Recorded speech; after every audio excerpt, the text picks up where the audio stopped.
27장은 이제 고난당하는 십자가에 못 박히신 모습. 근데 마태복음은 왕으로 쭉 표현하지요. 왕으로 나셨고 왕권을 행사하시고 왕의 정신, 헌법을 말씀하시고 왕국의 나라가 퍼져갈 걸 말씀하시고 왕을 죽이고 반역하는 무리들이지요.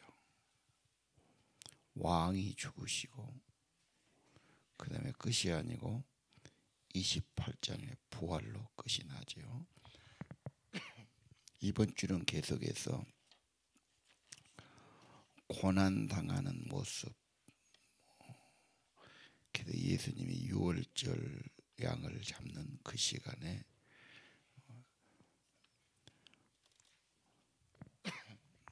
만찬을 하셨고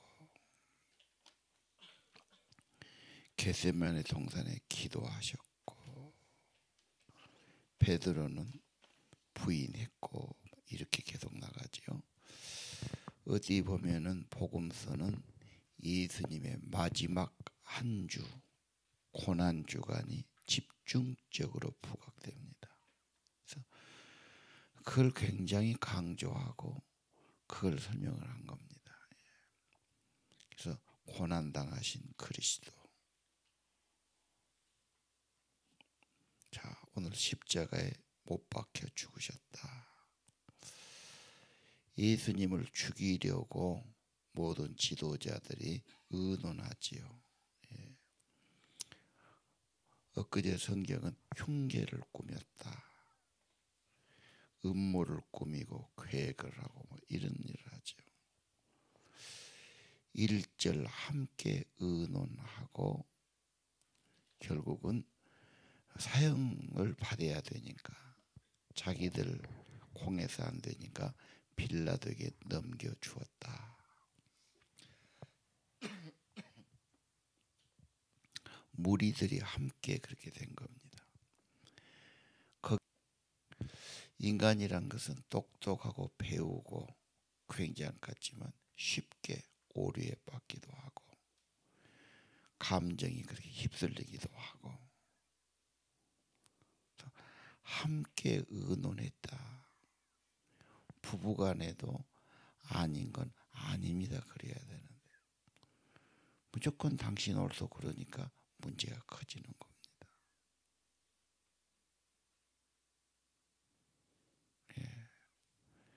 자, 함께 모의를 하고 흉계를 꾸미고 좋다고 그랬어요. 자, 그 다음에 이제 그 빌라도에 가기 전에 예수를 판 유다가 정죄돼서 그가 정죄되고 그렇게 된 걸 보고 스스로 뉘우쳐 돈을 다시 갖다 주었다 그런 말 나오죠. 유다는 스승을 배신한 선택을 했어요. 근데 종말은 너무 양심에 가책이 되고 편안하지를 않아요. 후회스럽고 돈을 받은 돈을 다시 갖다 주는데 그 돈을 받질 않았지요.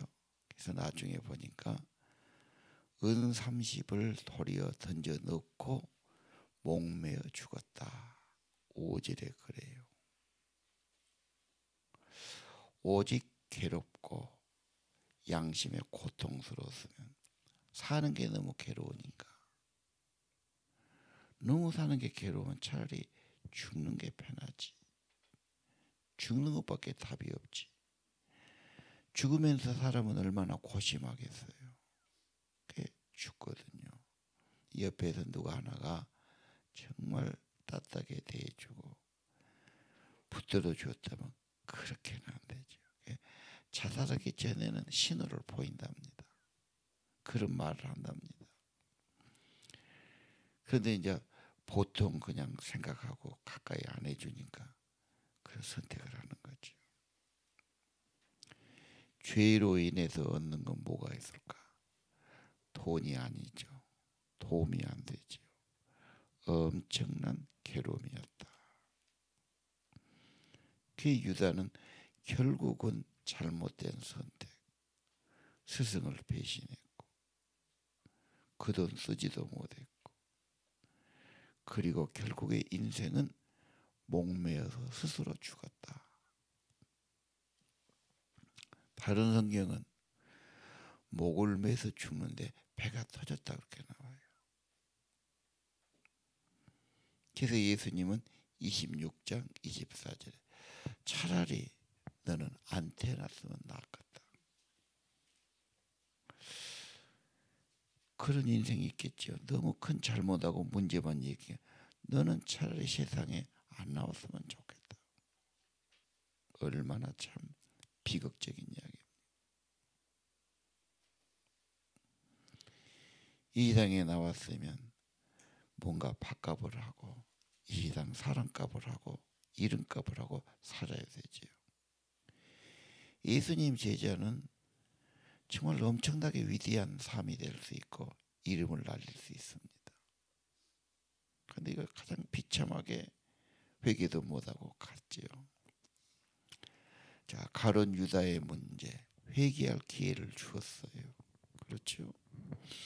예수님이 나하고 그릇에 손을 함께 넣는 자가 나를 팔 거다.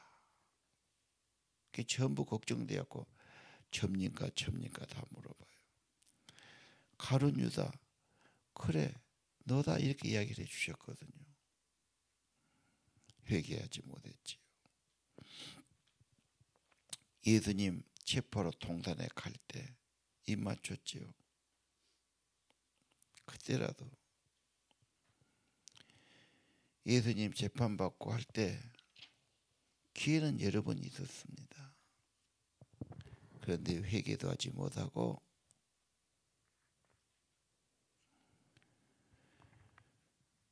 불완전한 회개, 돈 다시 갖다 주고 혼자 가슴 아파하고 자살하고, 그게 참된 회개일까? 베드로도 엄청나게 문제가 있죠.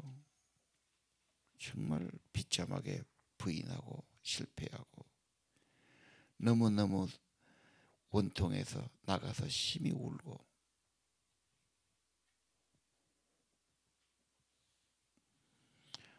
아마 유다도 회개했으면 예수님께서 베드로처럼 찾아오시고 용서해 주시고 정말 주님을 위해 순교하고 복음을 위해 순교했다면 다시 회복될 사람입니다. 그래도 우리는 자살은 참 큰 죄다, 돌이킬 수 없는 죄다, 구원받을 수 없는 죄다, 자살은 절대 아니다 그렇게 말하지 않습니다.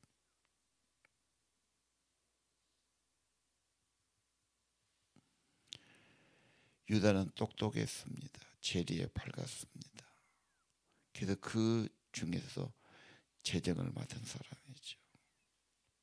그런데 선택을 잘못했고 그는 참되게 회개하지도 못했고 고민 너무 괴로워서 자살한 인생을 살았다.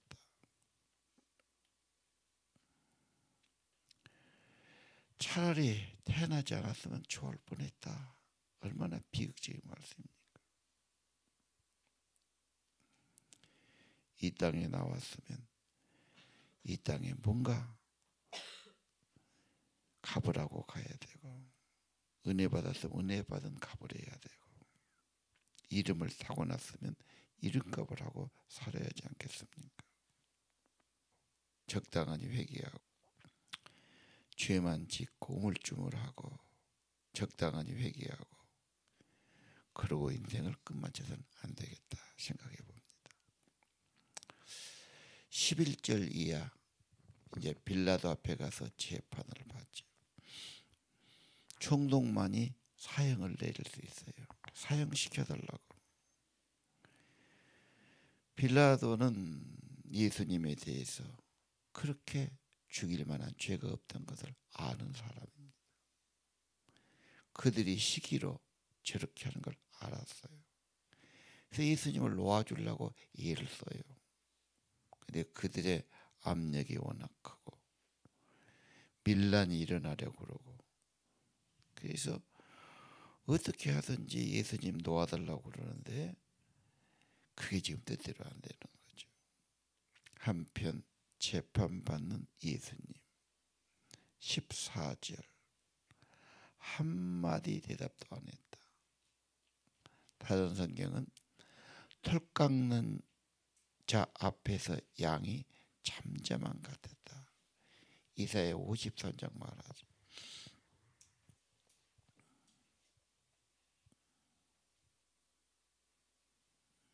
물론 인간들의 말이 말 같지 않아서 상대할 여지가 없어서, 아니 예수님은 그 순간도 하나님만 바라보시기 때문에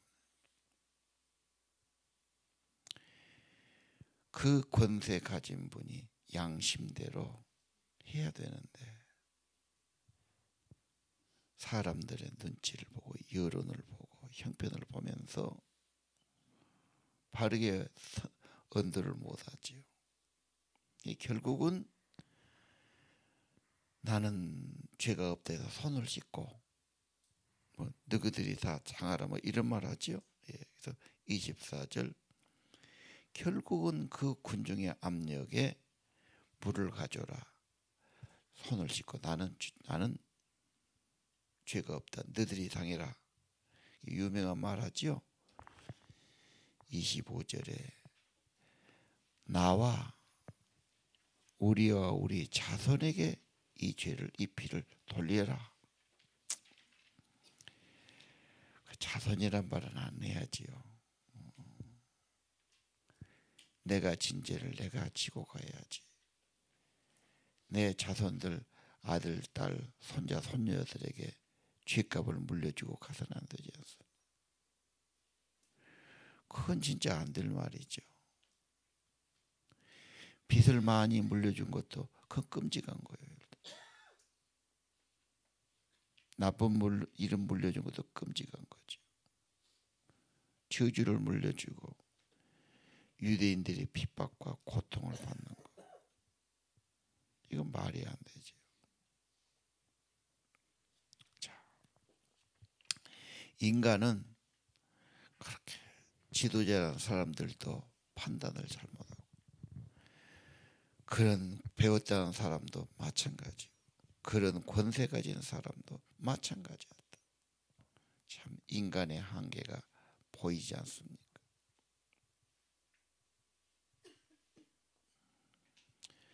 많은 사람은 예수님을 사형시켜야 된다. 죽여야 할 자라고. 무슨 잘못이 있냐고. 아니 그럼 죄수를 하나 놔주는 관습이 있으니까 예수님 놔주면 안 되거든요. 안 된다. 바라바를 차라리 놔달라고.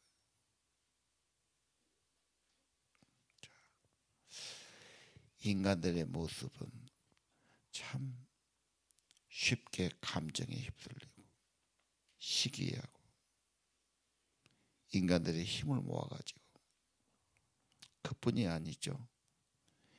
예수님은 잡혀서 혼자 계시는데 제자들은 다 없어져 버려요. 그 함께 있던 제자들 누가 크냐고 그런 소리 하고, 기도하자 할 때는 잠만 자고 있죠. 수제자라는 사람은 3번이나 부인하지. 재정 맡은 제자는 배신하지. 다 도망갔습니다.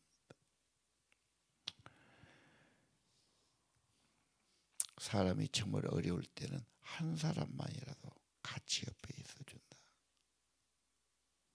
같이 죽는다. 이게 엄청 위로가 되고 힘이 되는 거예요. 아무도 없어요.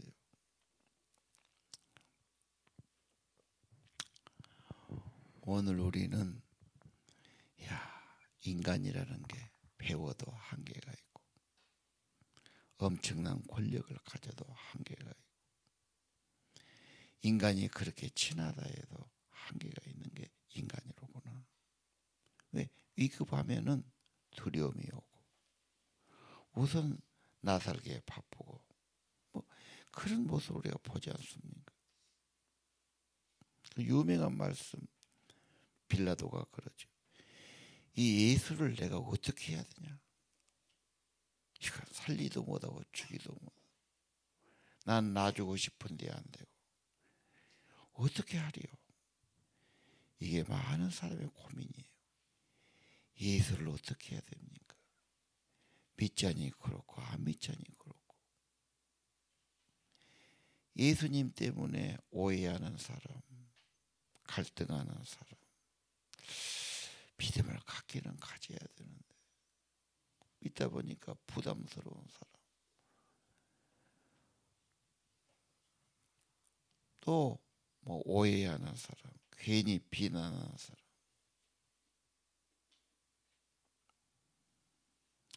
빌라도 같은 그런 마음은 없으니까 예수를 내가 어떻게 해야 되리요? 예수가 누구인가? 그는 뭐라고 고백하셨습니까? 그는 어떻게 권능을 행하셨습니까? 그분 스스로는 누구라고 밝히셨습니까? 인간의 삶에서 하나님 대신 예수를 어떻게 하느냐? 어떻게 믿느냐? 어떻게 고백하느냐? 굉장히 중요한 문제죠. 자, 오늘 가룟 유다가 나왔고 예수님을 재판하는 빌라도가 나왔어. 아무 대답하지 않고 하나님만 바라보고 거기서도 두려워하거나 겁에 떨리거나 누가 그렇게 한다고 화를 내거나 그런 것도 없어요. 오직 하나님만 바라보시고 하나님께 모든 것을 일임하시고 기도하신 그대로 예수님은 태어나게 계시니 도리어 빌라도가 당혹스러운 거죠. 자, 결국 26절 십자가에 내어 주었다. 십자가의 형을 언도한 겁니다. 그래서 결국은 사형 언도. 어떤 사형? 십자가형에 처한다. 그러니까 바로 십자가형에 처한 절차가 채찍, 반죽음이 되지요. 그리고 옷을 벗기고 이제 막 이렇게 하면서 이제 십자가에 지우려고 끌고 갔지요. 예. 33절 골고다 언덕까지 갑니다. 이 길이 한 700m가 됩니다. 사형 언도는 총독의 관정에서 받았지요. 그리고 십자가 언덕까지 끌고 가는데 700m 길, 십자가의 길이라고 그러죠.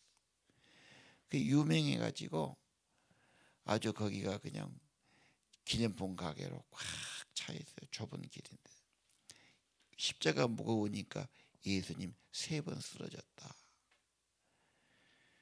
그래서 거기다가 예수님 3번 쓰러진 장소를 표시해 놨어요.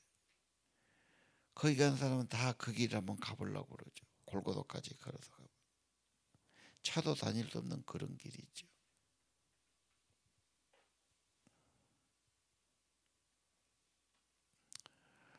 군중들은 십자가에 못 박으러 소리 지르고 비난하고 병정들은 희롱하고 군중들은 내라봐라 하나님의 아들이면 남은 구원하고 왜 자기는 구원하지 못하냐.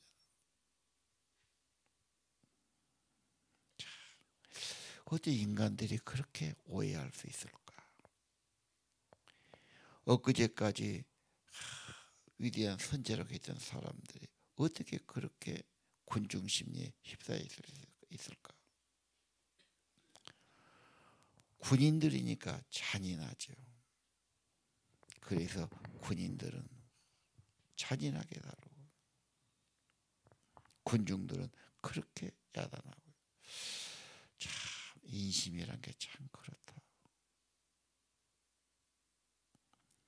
그 인간의 심리는 지금도 편찮아도 가진 사람은 시기하기도 하고, 뭘 가진 사람은 자기 그것을 유지하려고 그러고, 위협된 것은 제거하려고 그러고.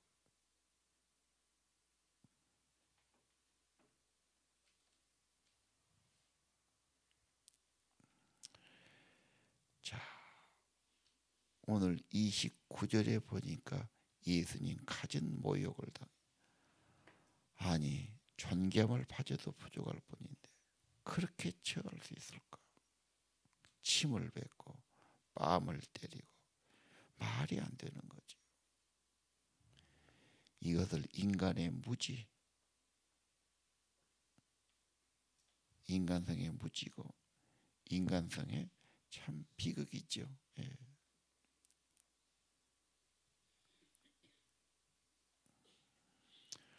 그를 죄가 없는 분을 죄를 뒤집으시다. 그것도 말이 안 되죠.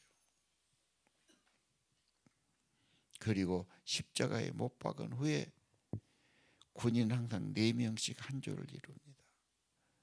제비 뽑아서 가져갔다 하죠. 그 모습을 못 가고 멀리 보던 어머니, 다른 여자들, 그 사람 죽어가는 모습이 얼마나 끔찍합니까? 눈으로는 볼 수 없는 일이죠. 정말 인간의 비극도 그런 비극은 없었다. 모순도 이런 모순은 없었다. 인간 사는 것이 왜 그렇게 모순이 많고 잘못도 많고 회개도 못하고 뭐 이렇게 살아가는 거예요.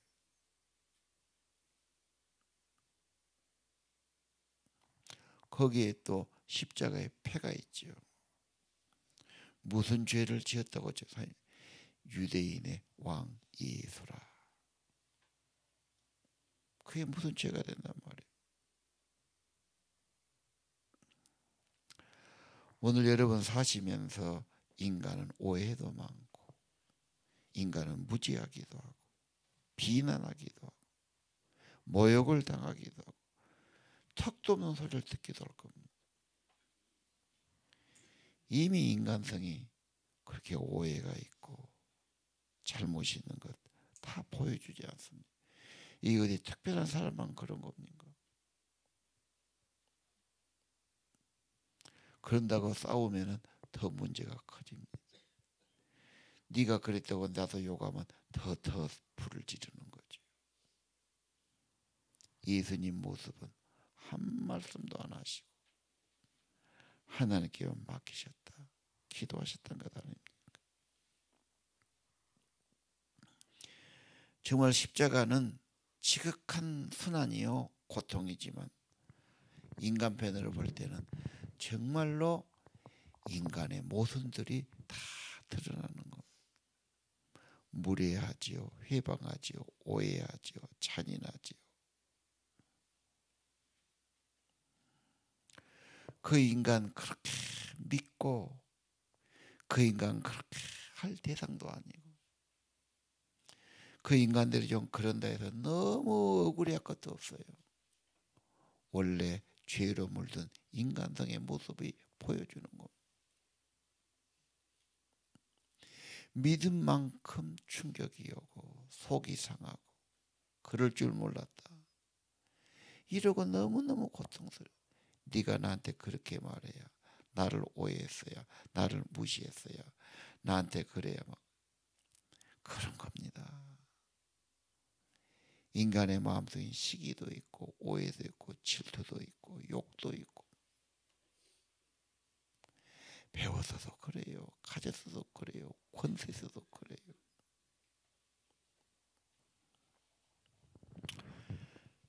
예수님이 어떻게 그걸 이겨내셨나? 한 말씀도 안 하지요. 모두를 하나님께만 의지한 거죠. 처분을 바라신 거죠. 결국은 하나님이 그 아들을 구원하셨고 그는 부활이죠. 예수님이 그대로 끄셨다면 인류의 구원자가 되지 못합니다. 그 십자가는 인류의 속죄제물, 어린 양의 희생의 피. 그래서 유월절 양으로 양이 되셨다. 고린도서 4장에 그러죠. 유월절의 양, 유월절 그때입니다. 양은 제물이에요. 흠이 없어야 돼요. 그래서 인류의 모든 죄를 지고 하신 하나님의 어린 양의 희생이었다. 성경의 예언대로 그렇게 가셨다. 그리고 그는 진실로 부활하심으로 하나님의 아들이다. 신성이다. 그의 속죄가 완성됐다. 보여주신 겁니다. 저는 27장을 곰곰 볼 때 인생살이 쉽지 않다. 오해도 많고 시기도 많고 갈등도 많고 다 자기식으로 생각하고 그렇게 믿었던 사람도 등 돌리고 그렇게 자기를 죽이려고 그 애를 써. 아니 그런 꼴을 보고 그런 것을 들을 때 그 마음이 어떠겠어요? 말이 그렇지. 여러분 사형 선고를 당한다. 아니 그냥 죽였어요. 십자가에 달아놨다. 그 고통과 수치는 이보다 더한 수치가 어디 있고 고통이 어디가 있겠어요?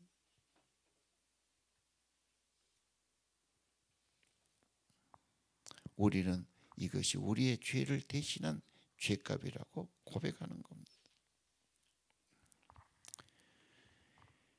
너무 세상 믿고 인간 믿고 의지할 것 못 된다.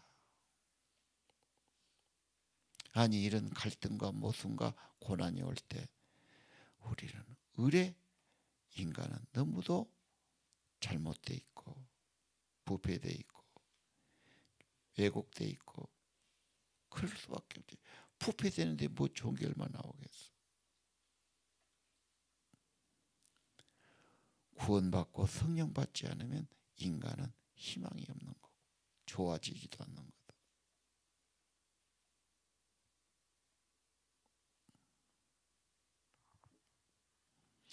다시 한번 이 세상은 인간이 주인공이죠.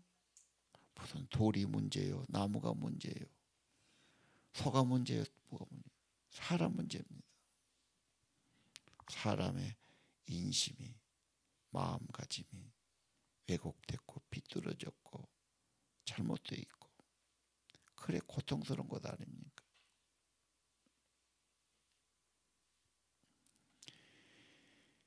제자들 다 실패했어요.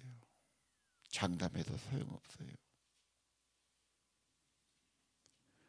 오직 성령으로 새로워지고 예수님이 이 고난 때문에 그렇게 겟세마네 기도하시고 그렇죠. 왜 우리가 기도가 필요합니까? 왜 성령이 필요합니까? 우리가 왜 주님 앞에 주님 모습을 본받아야 합니까?